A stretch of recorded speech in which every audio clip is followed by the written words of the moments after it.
I hope that this last part of this video, or last half or whatever it might be, would have come sooner.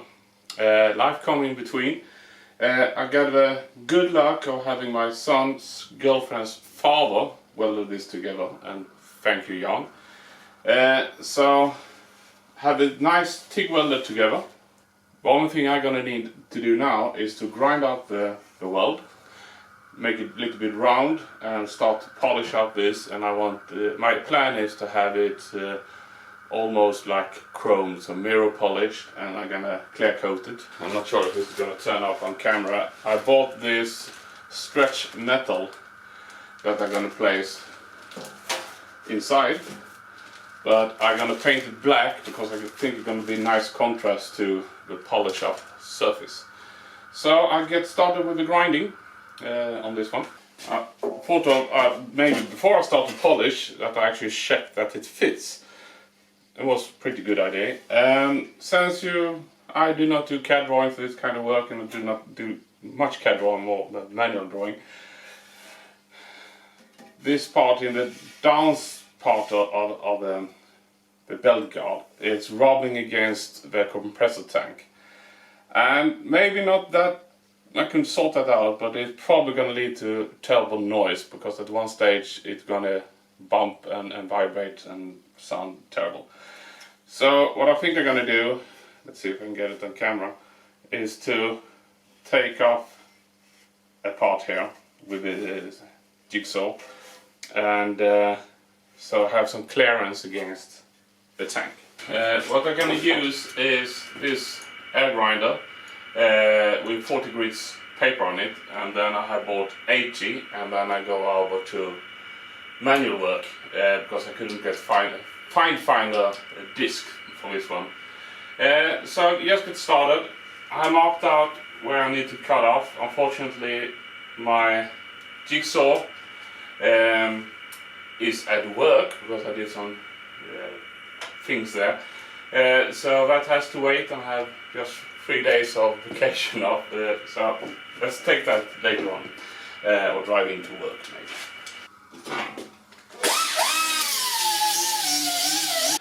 It's actually turned out that the air grinder do a good job, but not that good. So, handy old file. I plan to take most of it down and I actually get a little bit better control. It's of course important here to try not to scratch this, because I'm just going to leave a lot of work to later. So I hold the file a little bit tilted down because I want the rounded edge anyway. Now I have filed all the way around. Let's see if we can get a closer look. I've gone over with the file, so rounded the edge. I went over with 80 grits on the disc sander, and I plan to, I don't know, maybe I'm making a huge mistake, but then okay, I have to suffer for it. The aluminium is rather beaten up, there's oxide on it, there are some scratches. So first I thought that I tried to just polish it up from the state it is in, and I believe that ain't gonna work. So I put 120 grit paper into my Festool Rotex, and I'm gonna sandpaper all the way around for the lowest speed, and then moving up in grid, and in the end I hope I could polish it up. So wish me luck, let's go to it. I need to figure out how to hold it down so I can use both hands on the Rotex, otherwise this would walk around for me. See what I can do.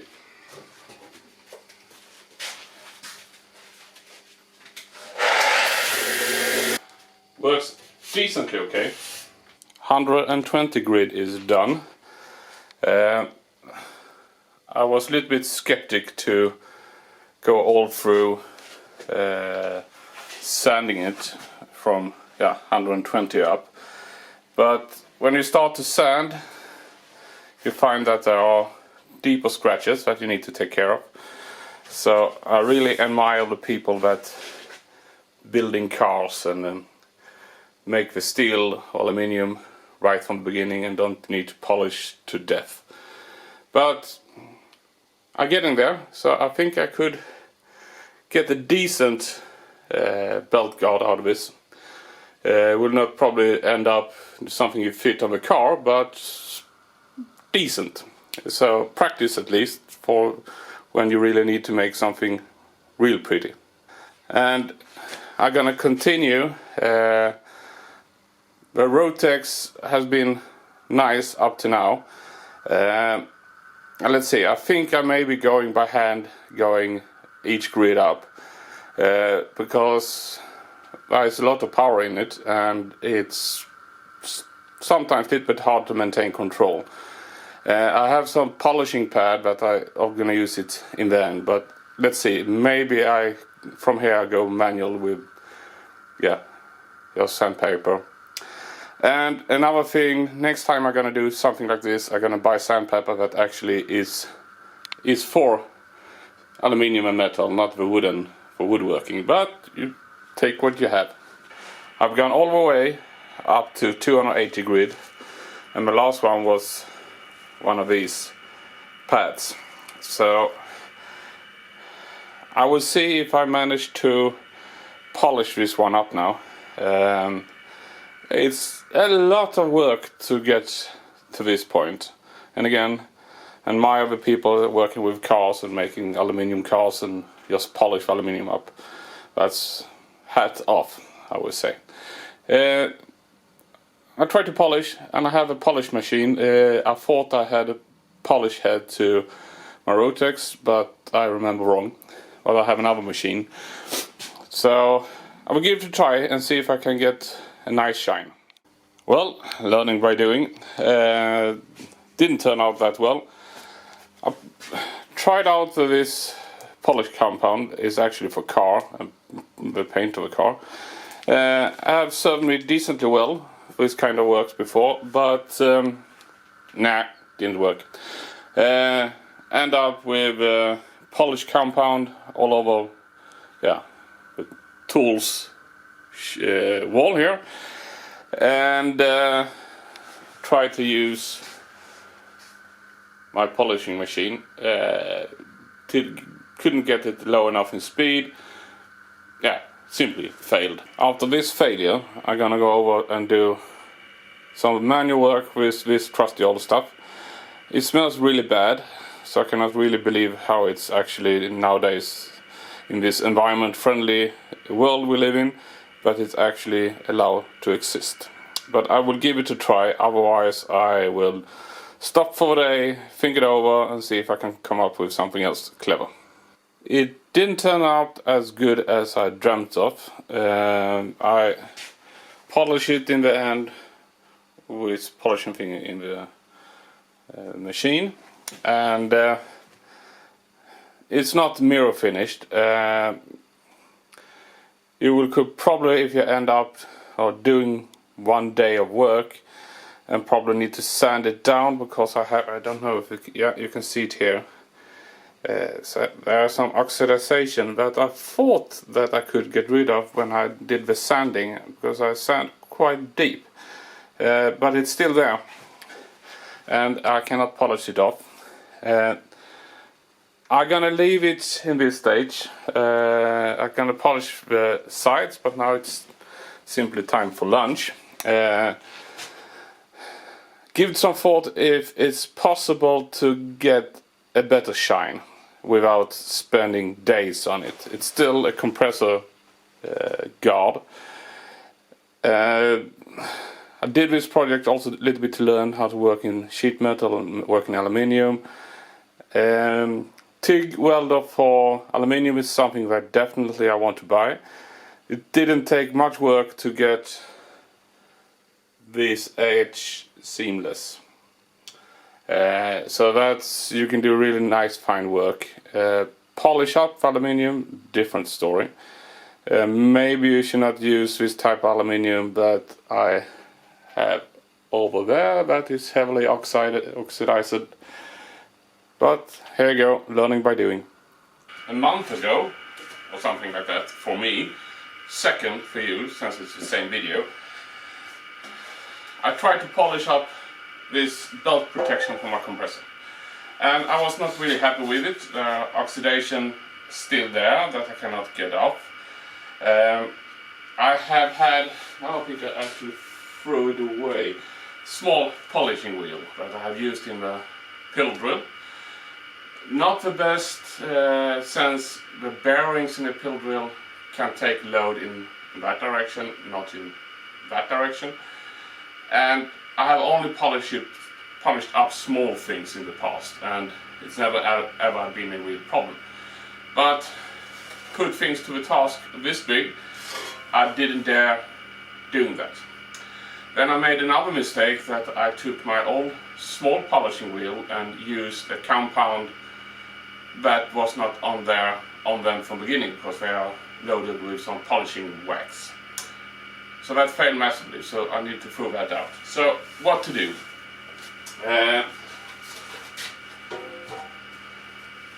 I wanted to use this bigger one's polishing wheel.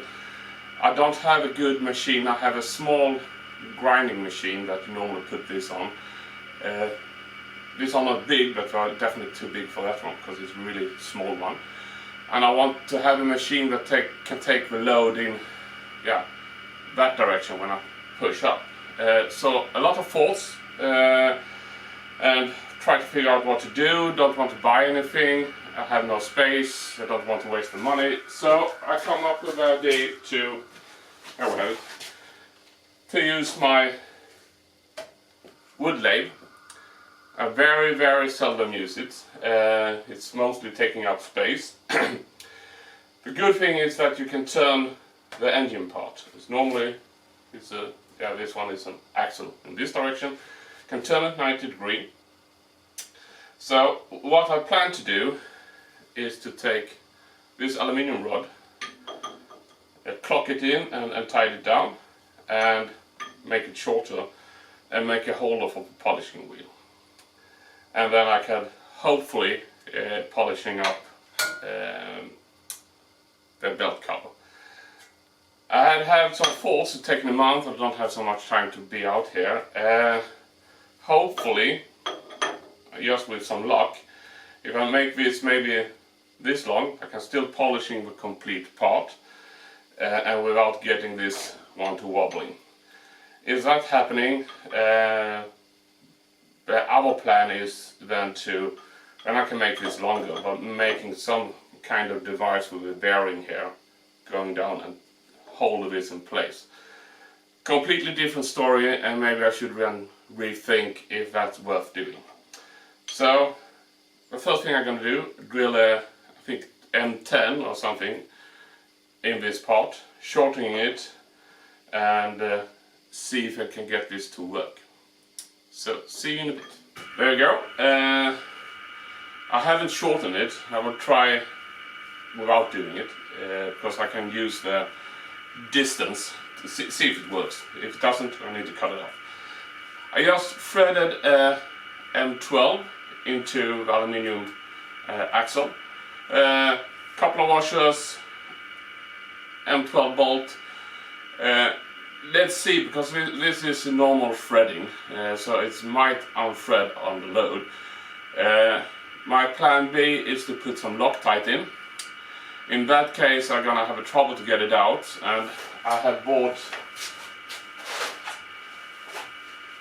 2 polishing wheels. One for the brown compound, that is for to begin to polish up, and blue to get the final polish.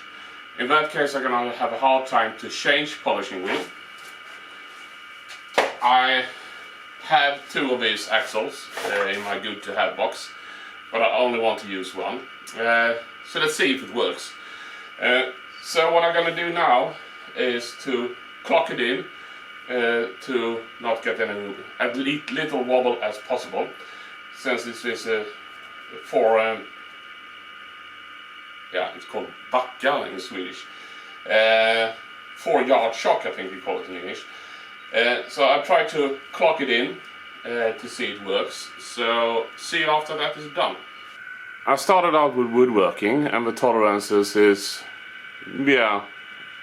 under millimeter if lucky.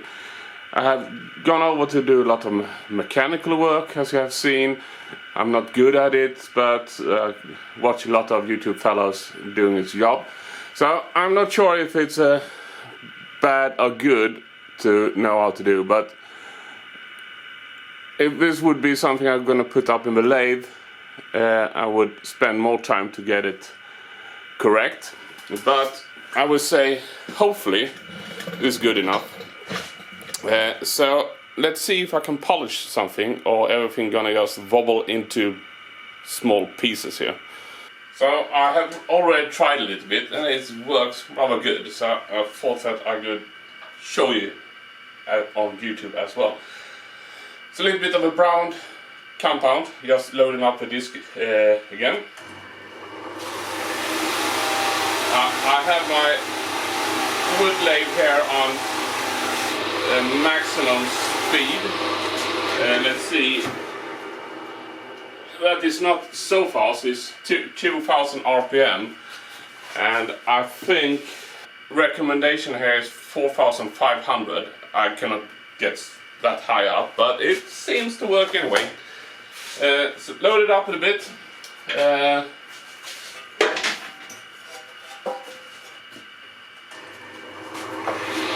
I'll try to go easy, not pushing it too hard. And not too bad. I have a problem to get the deeper oxidation off. Let's see if I just work harder on it. Otherwise I might need to sand it to get rid of it. But it's polished really well. I'm really happy about it. What I need to just think of is it seems to get hot rather quick. So move it around continuously. And but the contraction here in the lathe, as dangerous as it might look, it works fine. I need to clean the workshop afterwards, but there's nothing in the roof, a little bit on the floor, not too bad. So I just try to get a nice shine on this belt cover and see if I might need to sand it down to get rid of the deeper oxidation marks. Let's see. As you can see, this is just the rough polishing compound, and start to get the mirror finish. So I'm really happy about this. I was honestly quite sad about the quality I managed before, so this is what I want to have. You can still see this deeper oxidation, and I looked at it and I think I'm gonna sand forever. If I'm gonna do that, I would need to have some better sandpaper of aluminium, and I don't have. So I'll let it be. If I want to go at it, I can dismantle it for compressor and go on it again. So I'm gonna test mount it on the compressor and drill the holes. I haven't done that, and I maybe need to take out a piece of it to fit around the tank. So that's what I'm gonna do now, and then start to polish it up really nice. There you go. Bolted it in place, and if I have to say it myself, it looks really nice. I just gonna need put also behind that flower-like thing. I should put this mesh in. I want to paint it black or make it black in some other way. It's in place. Let's see. I need to, I don't know if you can see it. No, you can't. I need to cut, maybe over here. I need to cut away a little bit of aluminium to clear for the tank, and I don't want to, I want some distance because this is going to move and vibrate, and I don't want it to rattle against the tank. So again, I'm happy with it. Now I'm just going to polish it up to ridiculous chrome-like. Don't know why, but I think it's going to be cool. So a little bit overworked, but who cares? That's what this hobby is all about. So I start to polish and I come back. Now I have polished, and I have polished. And I even gave, let's see if you can see it, now you can't. The bolts got a little bit of polish too. All respect again to the people that make cars and whatever and polish them up. One thing I just can say next time I do something like this, you do not think about polishing it afterwards. That must be in the plan from the beginning, because the scratches that I accidentally made when manufacturing this is really hard to get rid of. I think the only way I can do it is the same with these oxidation spots that I have to leave there, is to have some kind of sandpaper that is not made for wood, that is made for aluminium, and sand it down and go final grid. I try to do that, but I waste a lot of sandpaper due to the fact that the sandpaper I have is for wood and work poorly on aluminium. So that's going to be investigation to do. So I'm happy. There is a little bit of wax fat from the polishing left on that I'm going to leave on until I paint it.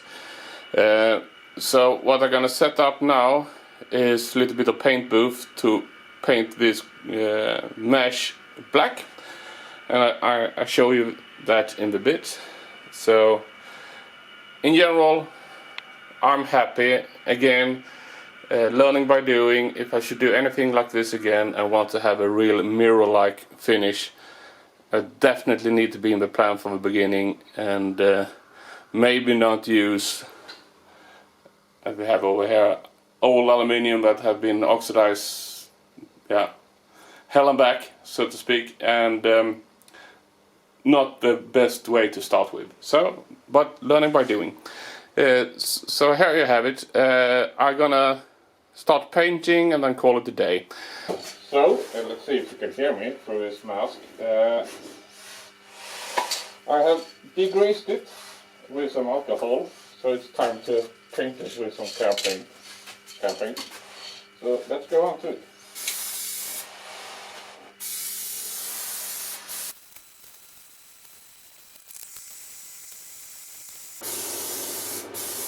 I once learned that you should turn it off when you're outside, go one sweep, turn it off, turn it on again, but do that on like this. Because you don't want to have more spray paint in the end. Here is the cover. I have now glued it in place, and I honestly hate epoxy, but it looks okay.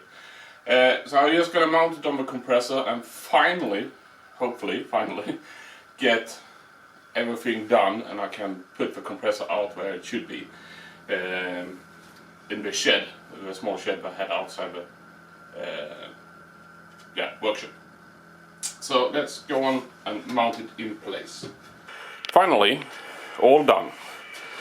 So very much overbuilt belt cover for a compressor, but the whole idea, for me at least, when doing this kind of thing is it's fun and I learn something new. And for this project is a sheet metal working with aluminium, and after done the owl that I made for my wife, I got rather interesting in sheet metal work, and you can do a lot of things, and it's nice to be able to do more organic shapes or round shapes that is not squared that you normally think of sheet metal, at least for me. So it's a learning curve, and yeah, I like this a lot. Of course it could be better finish on it, but it's going to be out in the shed, so it's more of a learning curve and make something nice. So this is all from me. And I hope you enjoyed this project, even if it's taken a long time. But it's at least very fun for me, and I hope you subscribe to my channel if you like this kind of stuff, and I assure you that gonna come more of this type of projects, smaller or bigger ones. Thank you for watching. Bye.